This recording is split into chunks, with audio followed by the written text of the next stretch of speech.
S'ils l'ont fait, pourquoi pas vous? Salut à toutes et tous, c'est Yacine Scali et bienvenue dans la tête d'un CEO, le podcast qui vous inspire à entreprendre. Depuis 5 ans, je vous propose de faire un petit tour dans la tête de un ou une entrepreneur chaque semaine pour justement s'inspirer de leur état d'esprit et de leur parcours. Mon objectif, il est hyper simple, c'est voir un maximum de personnes se lancer, entreprendre et miser sur elles.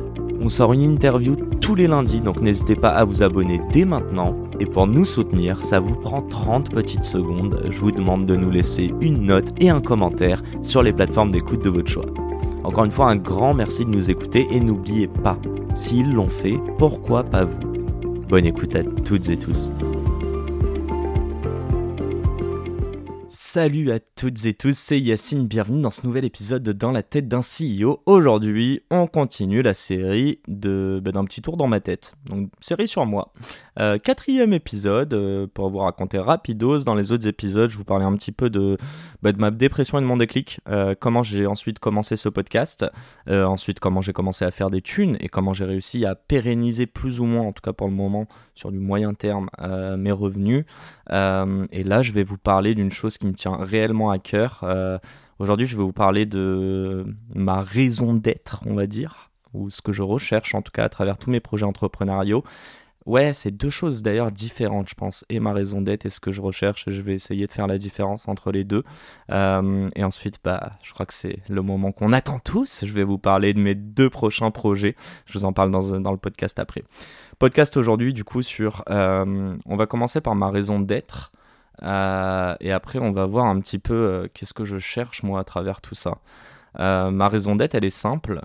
Je vis en tout cas à travers cette phrase que j'expliquais au podcast juste avant, cette phrase qui est en anglais. D'ailleurs, on va redonner à César ce qui appartient à César. C'est donc Kendrick Lamar qui a dit ça dans une de ses musiques que j'invite tout le monde à écouter. C'est The Heart Part 5, partie 5.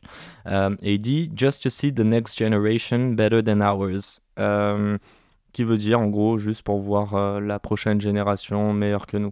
Bon, il dit pas que ça. Normalement, il dit celebrate new life when it come back around. The purpose is in the lessons we're learning now. Sacrifice personal gain. Donc sacrifier le gain personnel over everything. Just to see the next generation better than ours. Ouais, je pourrais vous faire toute la musique, mais on va éviter de vous montrer mes petits talents de rappeur en herbe. C'est pas le sujet aujourd'hui. Aujourd'hui, le sujet, il est simple. Pourquoi cette prochaine génération? Et pourquoi je suis beaucoup plus sensible, j'en ai discuté avec pas mal de personnes, à la prochaine que ma génération. Moi, j'ai 30 ans. Je suis beaucoup moins sensible, même si je pense qu'il y en a plein qui sont du père et qui sont en pleine recherche. Et celle de nos parents ou celle entre deux, de nos grands frères, etc. En fait, tout simplement parce que c'est l'avenir. Évidemment, ça, c'est la phrase bateau, mais c'est vrai. Je pense que impacter quelqu'un qui est jeune, il y aura des fruits bénéfiques pour lui tout le reste de sa vie. Et j'ose espérer que tout ce dont je vais créer, les projets, et même s'ils s'adressent principalement à des personnes plus jeunes, à des étudiants ou autres, l'idée, ça restera encore et toujours d'inspirer un max de personnes. Et je pense que c'est à nous, génération actuelle, donc la trentaine, comme ceux un petit peu plus âgés, de s'adapter aux nouveaux modes de consommation et de communication. Sinon, je ferai de la télé et vous l'aurez compris, j'ai pas envie de... Bon, je vais rien dire. Là, j'ai des pensées dans ma tête, je vais éviter de dire ça. Mais la télé, ça m'intéresse pas. Passons. En tout cas, pas pour le moment. Donc, il y a la prochaine génération. Et puis, la vérité, en fait, c'est que j'ai envie de me servir moi. Je vais dire un truc qui est un peu bizarre. Là, je vais dire à l'aube, trop pas. J'ai commencé ma trentaine il y a 2 mois. J'ai pas kiffé ma vingtaine. Je préfère le dire à toutes les personnes qui nous écoutent, que si vous êtes dans la vingtaine, ma vingtaine a été... Alors oui, je me suis découvert, mais dans la douleur, par des expériences douloureuses émotionnellement parlant, et puis au-delà de ça, remise en question perpétuelle, quête de sens, quête de connaissance de soi, de compréhension de soi, d'acceptation de soi. Et croyez-moi que la quête, je l'ai entamée donc, dans la 2e partie de ma vingtaine, on va dire réellement, après les quelques baffes. Mais c'est un travail, je crois que je commence à accepter que ça va être un travail continu, et vous allez voir, au final, ces projets vont participer aussi à ma construction personnelle, mon acceptation. Et donc je reviens un petit peu à tout ça. J'arrive à 18 ans, donc j'ai fait mes études au Canada. Moi en plus, donc je suis le deuxième de ma famille. Ma grande sœur est enfant, je vais dire modèle en tout cas, première de la classe, blablabla. Moi j'étais plutôt bon à l'école, mais je faisais pas mal d'écart d'un point de vue comportemental. Et mon petit frère, je saurais pas l'expliquer parce que je suis parti, il avait 12 ans, mais une crème quoi. Tout mignon. Tout mignon, je peux vous le dire. Enfin, je le vois là, il est à côté sur en photo. On meurt encore de mignonnerie quand on le voit sur ses anciennes photos. Désolé Smaël, c'est plus le cas. Du haut de tes 24 ans et de ta grosse beubare, tu n'es plus aussi mignon. Passons. En fait, j'ai envie de servir le moi qui était perdu. Je suis sûr et certain qu'il y a des gens qui sont perdus même bien plus tard, mais je suis sûr aussi et certain qu'il y a des gens qui, dès l'âge de 12 ans, ont une sorte de conscience un peu éveillée, où ils voient bien qu'on travaille. Donc je dis 12, 15, 18, peu importe. Ce que je veux dire, c'est que c'est dans des moments où on est censé rentrer dans un moule, dans une société qui est en train de nous construire donc scolairement, pour ensuite accéder à des jobs professionnels. Je pense qu'il y en a qui suivent, et il y en a d'autres qui challenge. Moi, je suis plutôt de cette partie qui challenge tout, d'ailleurs, beaucoup l'autorité, ces choses-là. Donc, bon, on rentre pas dans les détails, mais beaucoup d'avertissements de conduite. Mes parents s'en souviennent, moi aussi d'ailleurs. Et par contre, ouais, il y avait un truc assez fort, c'est... je sentais un décalage, en fait. Je sentais un décalage entre ce que j'apprenais à l'école, ce à quoi ça allait me servir, donc c'est-à-dire les études supérieures, etc., et ce que moi, je voulais faire de mes 10 doigts. J'essayais de voir, aujourd'hui je suis capable de le voir, même bon j'ai 30 ans donc c'est plus simple, mais déjà à 18 ans, à 15 ans on m'appelait l'inspecteur. Et je sais que je pouvais passer des heures à aider les gens dans leurs problèmes, à les écouter, à les faire parler, à les mettre à l'aise pour qu'ils se sentent moins seuls. Et dedans moi je voyais vraiment je sais pas comment dire, un sens, une utilité à travers en tout cas mes actions. Donc ça je kiffais de ouf. Puis en avançant un petit peu, en passant par la vingtaine que j'ai vécue, alors que longtemps j'ai cru que la vingtaine serait les plus belles années de ma vie, donc vraiment me dire que je l'ai cru il n'y a pas si longtemps encore, il y a un côté de moi qui veut éviter à d'autres personnes, moi, je pense qu'il y a ça en fait, le partage, la retransmission, il y en a qui sont sensibles, d'autres moins. Je pense que ceux qui sont sensibles sont ceux qui ont vécu des choses et qui veulent, alors je sais que les conseils on peut pas les donner, mais partager ton expérience pour faire en sorte que ce soit moins douloureux pour les prochains. Je pense que c'est quelque chose d'assez noble. Et c'est ça qui est assez drôle, c'est que dans tous les projets que je veux faire, moi je vais rien partager et encore moins donner des conseils. Par contre, j'ai vu à travers le podcast que j'ai été capable de me créer un réseau en allant chercher des gens sous l'excuse le prétexte en fait d'enregistrer un podcast, mais la réalité c'est que c'est moi qui voulais les rencontrer ces gens-là et qui m'inspirent de ouf. Et en même temps, pouvoir, je sais pas, c'est créer une communauté, mais avoir des gens qui nous écoutent plutôt tous les mois, et ça je me dis mais j'ai envie de le mettre à disposition des gens, le mettre à disposition, leur dire que il n'y a rien qui est inaccessible, 2, ce que moi j'ai réussi à construire, mais franchement n'importe qui d'entre vous peut le faire, vraiment, encore une fois, vu que je prends du plaisir mais c'est pas mon projet de vie, le stress est vraiment diminué là-dessus, et donc enfin, je me dis, attends, si je peux faire ça avec peu d'efforts et en étant en dépression, concrètement, il y a moyen que je puisse faire mieux si je suis bien, tu vois. Donc, c'est vraiment un peu ce truc. Et puis, la dernière chose, mais ce serait peut-être presque corrélé à l'argent. Je suis pas riche encore, mais le jour où je suis riche, c'est qu'est-ce que je vais faire de tout cet oseille? Et ben, il est simple, je vais le redonner ou je vais le refiler à des gens qui en ont besoin. Je veux dire, même aujourd'hui, j'ai un peu d'argent et j'ai beaucoup de mal à me faire plaisir sur des choses parce que je suis pas matérialiste, c'est pas ça qui me fait plaisir. Ce qui me fera plaisir, c'est de partager aux gens qui ont besoin. En revanche, je vous le dis dès maintenant, je veux pas faire une association parce que je suis assez convaincu que dans le monde capitaliste qu'on est, dans lequel on vit en tout cas, on peut avoir beaucoup plus d'impact via des choses auxquelles les gens associent une valeur dérivée de la valeur que tu crées, qui est donc l'argent. Et ça, je l'ai un peu parlé, je m'expliquerai peut-être un peu plus tard là-dessus. Et pour revenir un petit peu du coup à tout ça, mon objectif c'est de servir le Yacine perdu. Premièrement, de lui dire que ça va aller, tu vois, on peut s'accepter, et on peut s'accepter dès le départ. Et c'est pas parce que, dis-toi que si tu arrives à faire tout ça, que tu es bon à l'école, que bon, ok, tu as des problèmes de comportement, mais que tu arrives à avoir les grandes écoles, blablabla, et que tu n'y trouves pas ton compte, mais c'est des messages hyper positifs. Il y a 2 messages que je vois dedans. Le premier, c'est que tu challenges les choses, tu prends pas tout pour acquis. Donc même si on te dit de faire toutes ces écoles, etc., il y en a qui le vivent mal, qui peuvent être même en dépression. Dites-vous que c'est des bonnes choses, parce que vous n'êtes pas des têtes de mule et que vous allez suivre tel un mouton ce qu'on vous dit, mais que vous allez plutôt avoir une conscience et vous dire, ok, moi je veux faire des choses qui me rendent heureux et avoir un impact, je sais pas, c'est à vous de trouver votre propre définition, mais dites-vous que c'est un message positif que votre cerveau vous renvoie, qui est que j'ai beau mettre autant d'efforts, je sens que je peux y arriver, mais c'est pas ça qui va me rendre heureux. Ça, moi, je trouve ça top. Et puis, évidemment, pour moi, la deuxième partie dedans, c'est de se dire que si tu as réussi à faire toutes ces choses-là et que tu n'as pas pris de plaisir, mais imagine si demain tu trouves un truc dans lequel tu prends du plaisir.